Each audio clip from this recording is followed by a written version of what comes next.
Mark chapter 14. Now the Passover and the festival of unleavened bread were only 2 days away, and the chief priests and the teachers of the law were scheming to arrest Jesus secretly and kill him. But not during the festival, they said, or the people may riot. While he was in Bethany, reclining at the table in the home of Simon the leper, a woman came with an alabaster jar of very expensive perfume made of pure nard.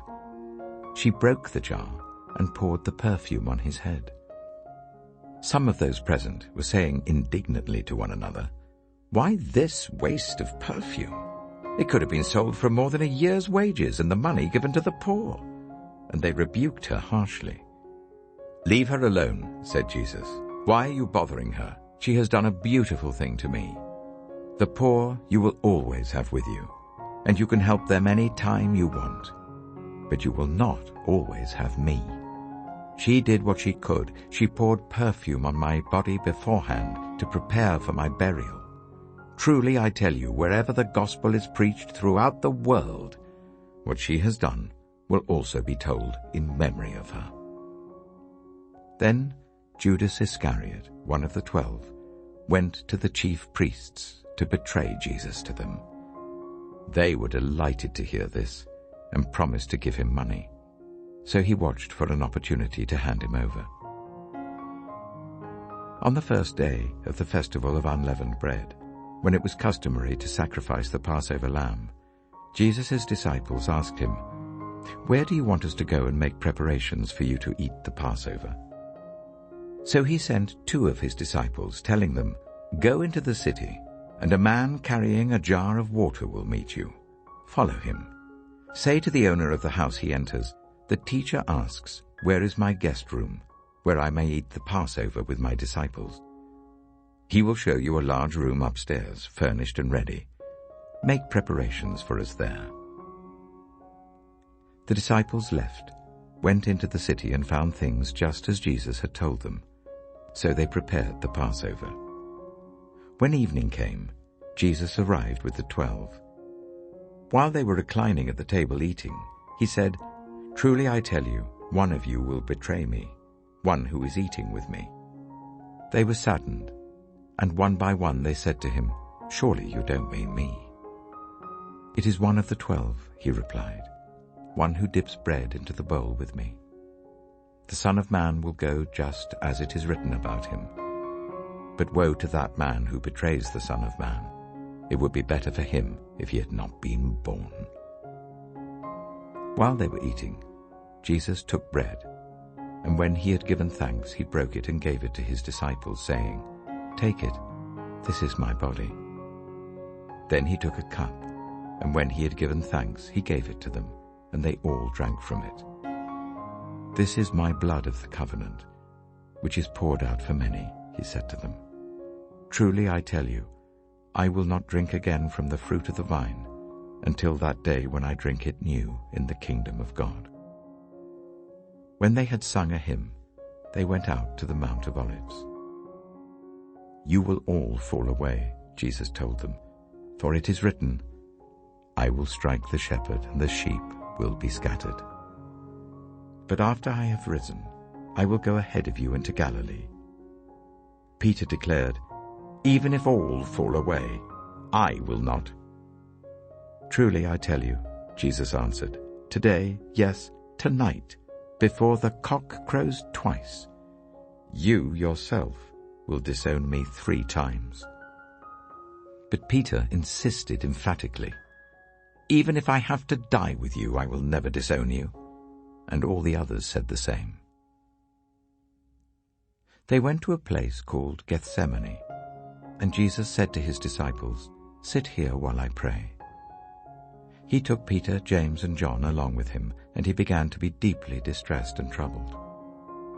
"My soul is overwhelmed with sorrow to the point of death," he said to them.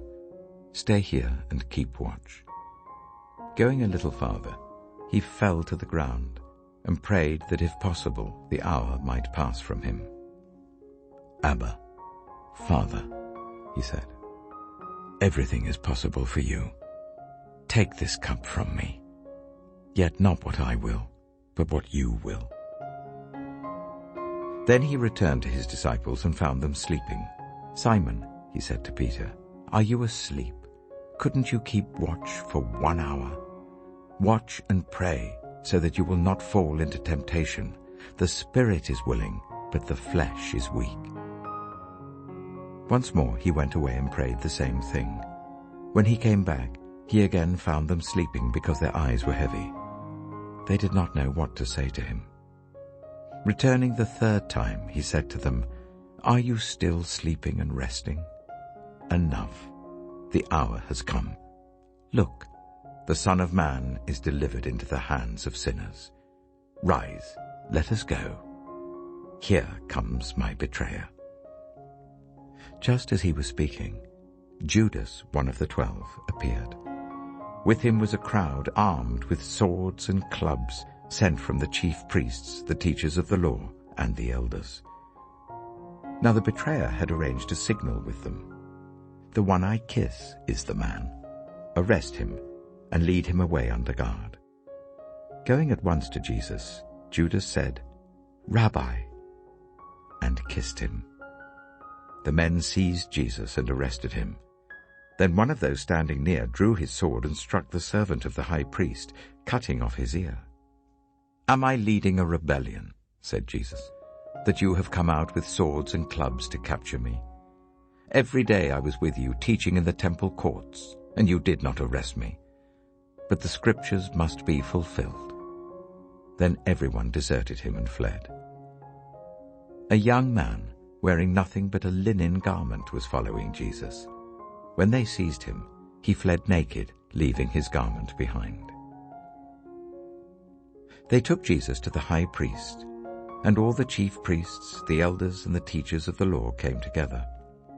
Peter followed him at a distance, right into the courtyard of the high priest. There he sat with the guards and warmed himself at the fire. The chief priests and the whole Sanhedrin were looking for evidence against Jesus, so that they could put him to death, but they didn't find any. Many testified falsely against him, but their statements did not agree. Then some stood up and gave this false testimony against him. "We heard him say, 'I will destroy this temple made with human hands, and in 3 days will build another, not made with hands.'" Yet even then their testimony didn't agree. Then the high priest stood up before them and asked Jesus, "Are you not going to answer? What is this testimony that these men are bringing against you?" But Jesus remained silent and gave no answer. Again the high priest asked him, "Are you the Messiah, the Son of the Blessed One?" "I am," said Jesus, "and you will see the Son of Man sitting at the right hand of the Mighty One and coming on the clouds of heaven." The high priest tore his clothes. "Why do we need any more witnesses?" he asked. "You have heard the blasphemy. What do you think?" They all condemned him as worthy of death. Then some began to spit at him. They blindfolded him, struck him with their fists, and said, "Prophesy." And the guards took him and beat him. While Peter was below in the courtyard, one of the servant girls of the high priest came by. When she saw Peter warming himself, she looked closely at him. "You also were with that Nazarene Jesus," she said. But he denied it. "I don't know or understand what you're talking about," he said, and went out into the entrance. When the servant girl saw him there, she said again to those standing round them, "This fellow is one of them." Again he denied it. After a little while, those standing near said to Peter, "Surely you are one of them, for you are a Galilean." He began to call down curses, and he swore to them, "I don't know this man you're talking about." Immediately the cock crowed the second time. Then Peter remembered the word Jesus had spoken to him. "Before the cock crows twice, you will disown me 3 times." And he broke down and wept.